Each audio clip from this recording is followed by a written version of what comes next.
I was asked this question in a technical job interview, and at first I thought there's no way to find the answer because we have one equation and two unknowns, and there's no clear way to find a to the 4 plus b to the 4 with this expression, like squaring it won't work here. But the key to the solution is that a and b are integers. Let's see what we can do. The first thing that comes to mind is to factorize this condition given. We get ab times a plus b equals 70. Now a and b are integers, which means that ab is an integer. A plus b is also an integer.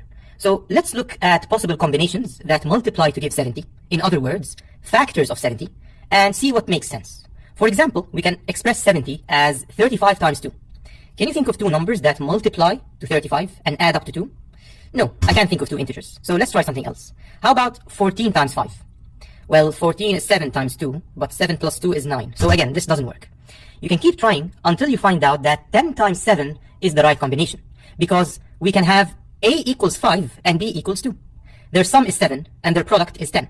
So this is the only combination that works. And you may be thinking, well, why not b equals 5 and a equals 2?